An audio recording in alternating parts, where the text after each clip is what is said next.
Hello दोस्तों। आज की कहानी है गरीब की दोस्ती। कहानी पसंद आए तो एक लाइक एक कमेंट अवश्य करें। आपका एक लाइक एक कमेंट हमें बहुत मोटिवेट करता है। साहब, मैं आपका सामान उठा लूं क्या? साहिल अभी बस से उतरा ही था कि किसी की आवाज सुनकर चौंक गया। पीछे मुड़कर देखा तो एक उसी की उम्र का लड़का फटे पुराने कपड़े पहने उसके सामान की तरफ देख रहा था। साहिल ने उसे डांटते हुए कहा, नहीं, मैं सामान खुद उठा लूंगा।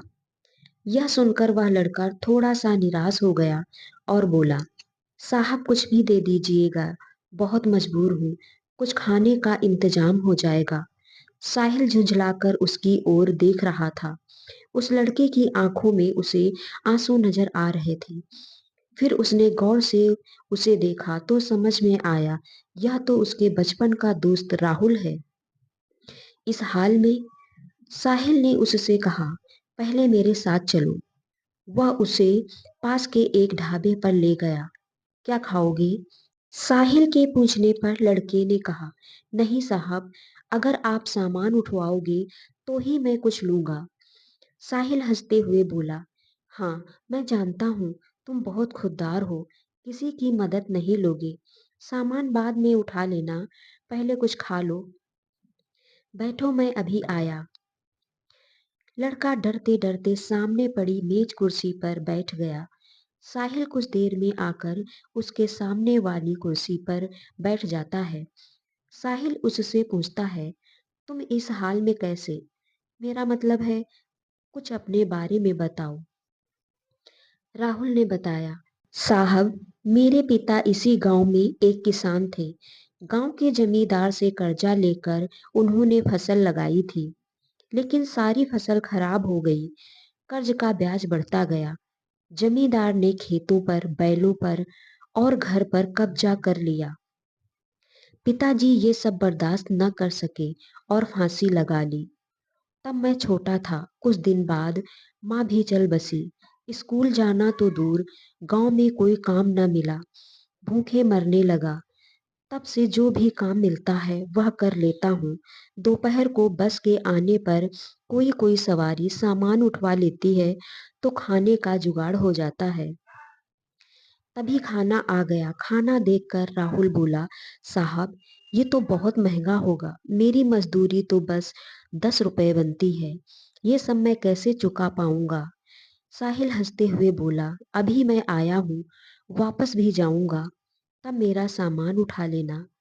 साहिल उसे जानबूझकर अपनी पहचान नहीं बता रहा था। उसे पता था, अगर उसने ऐसा किया तो राहुल उससे मदद नहीं लेगा। राहुल बहुत भूखा था। वह जल्दी जल्दी खाना खाने लगा। इधर साहिल कुछ देर के लिए पुराने दिनों में खो गया। उस समय दोनों एक ही स्कूल में पढ़ते थे। दोनों साथ खेलते थे। राहुल पढ़ने में बहुत तेज था। उसमें और साहिल में हमेशा फर्स्ट आने की होड़ लगी रहती थी। साहिल के पिता उसी स्कूल में अध्यापक थे। साहिल के पिता का ट्रांसफर हो गया तो साहिल स्कूल छोड़कर शहर चला गया। आज वह कॉलेज में पढ़ता है। छुट्टियों में गांव के पुराने दोस्तों से मिलने चला आया। वैसे उसके चाचा भी इसी गांव में रहते हैं। साहिल को यह उम्मीद बिल्कुल नहीं थी कि उसका दोस्त उसे इस हाल में मिलेगा। साहिल अपने ही ख्यालों में खोया हुआ था। तभी राहुल ने उससे कहा, साहब, मेरा खाना हो गया, चलिए आपका सामान उठा लेता हूँ। साहिल ने जवाब दिया, अभी चलते हैं, बैठो और कुछ अपने बारे में बताओ। आप कहाँ रहते हो और आगे क्या करोगे? राहुल ने जवाब दिया, साहब, क्या करोगे मेरे बारे में जानकर? मेरे जैसे लोग ऐसे ही सड़क पर मजदूरी करते रहते हैं और एक दिन ऐसे ही मर जाते हैं। एक समय था, हमारे पास भी सब कुछ था।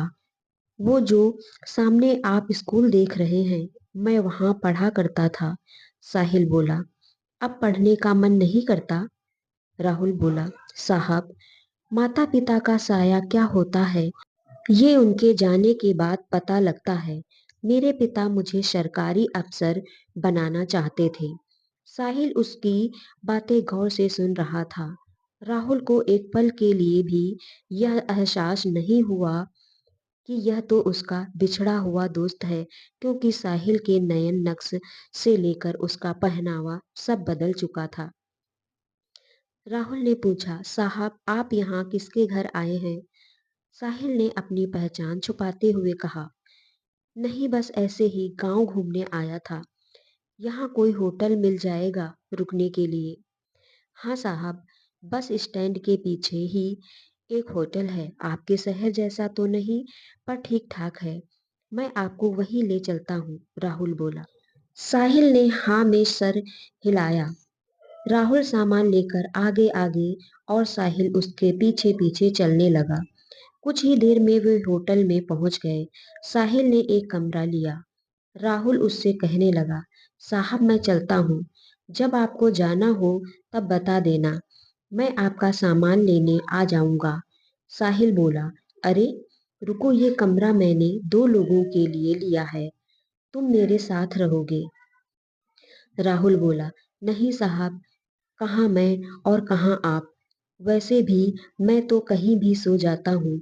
मेरा बिस्तर एक पेड़ के ऊपर रखा होता है, वहीं पेड़ के नीचे चबूतरे पर सो जाता हूँ।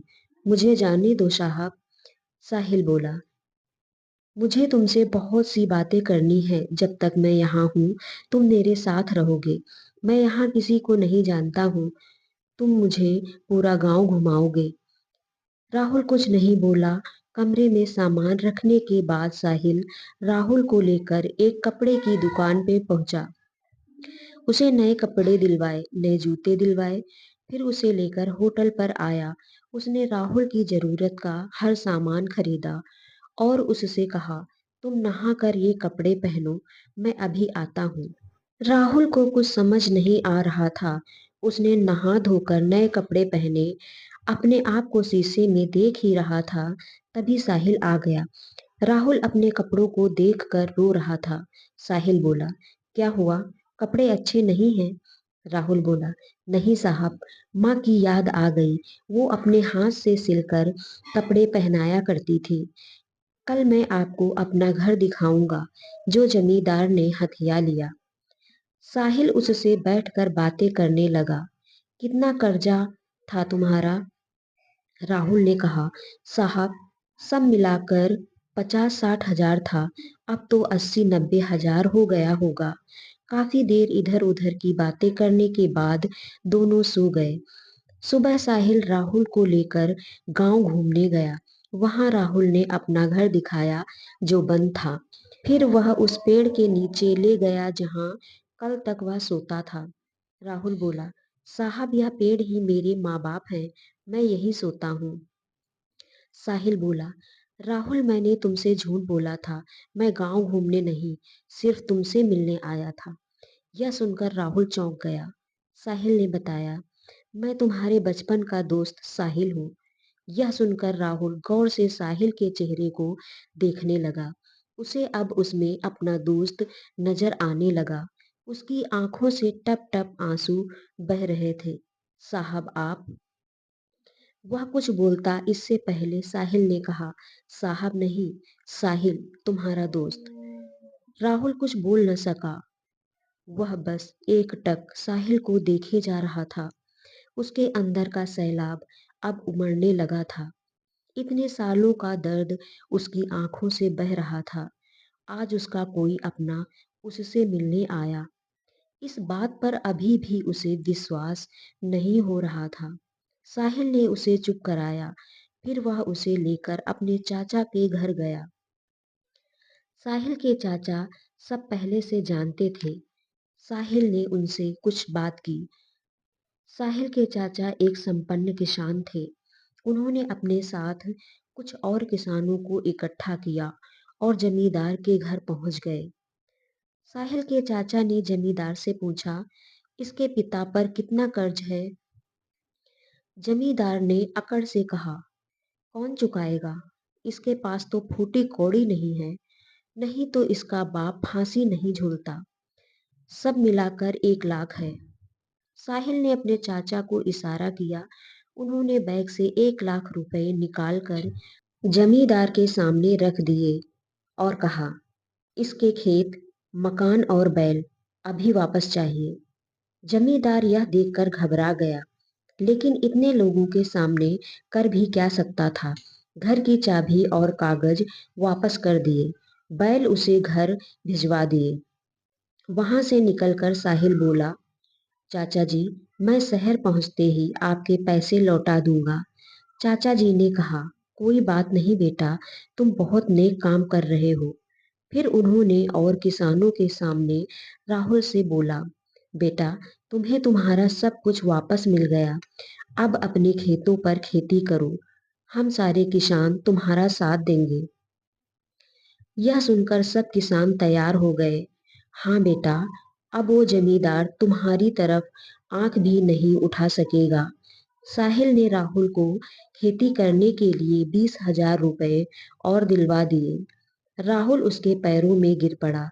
उसे उठाकर साहिल ने कहा, दोस्त, अब तुझे आगे निकलकर दिखाना है।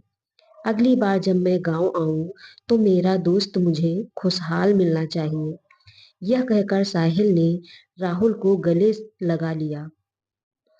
अगले दिन साहिल शहर चला गया। वहां से उसने अपने चाचा के पैसे बैंक में जमा करवा दिए। इसके 6 महीने बाद एक दिन साहिल दरवाजे की घंटी सुनकर दरवाजा खोलने गया तो देखा सामने राहुल खड़ा था। 6 महीने में बिल्कुल बदल गया था। साहिल ने उसे गले से लगा लिया। अंदर आकर उसने साहिल के माता पिता के पैर छुए। साहिल बोला, अचानक यहाँ कैसे? सब ठीक है ना? उस जमींदार ने परेशान तो नहीं किया? राहुल बोला, नहीं यार, सब ठीक है। तेरे चाचा और दूसरे किसानों ने मेरी बहुत मदद की। अब तो सब ठीक है। मेरी फसल भी अच्छी, उसकी कमाई से तेरा कर्ज चुकाने आया हूँ। ये 20,000 है, बाकी धीरे धीरे चुका दूंगा। साहिल बोला, तू मेरा भाई है, मैंने कोई कर्ज नहीं दिया था तुझे। तूने कैसे सोच लिया ये मैं नहीं ले सकता? लेकिन राहुल जिद करने लगा। तब साहिल के पिता ने कहा, बेटा रख लो, ये इसकी खुददारी है। जो शिक्षा मैंने दी थी यह उसी का पालन कर रहा है। साहिल पैसे रख लेता है, फिर राहुल शर्माते हुए उसे अपनी शादी का कार्ड पकड़ा देता है। साहिल कहता है, अरे ये क्या, तू शादी कर रहा है? तभी साहिल के पिता ने कहा, हाँ, जब तूने हमें सब बताया तभी मैंने तेरे चाचा से इसके लिए अच्छी सी लड़की देखने के लिए कहा था। कब तक घर में अकेला रहेगा? राहुल बोला, मैं आप लोगों का एहसान जिंदगी भर नहीं भूल सकता। मेरी तो कोई औकात नहीं थी। साहिल बोला, सब ऊपर वाला करता है, सब उसी के हाथ में है। तेरे अच्छे दिन आने थे, मैं नहीं आता मदद करने तो ऊपर वाला किसी और को भेज देता। कुछ दिन बाद साहिल अपने परिवार के साथ राहुल की शादी में पहुंच गया। उन्हें देखकर राहुल बहुत खुश हुआ। उनके साथ पूरा गांव दोनों की दोस्ती की मिसाल देने लगा। Thanks for watching.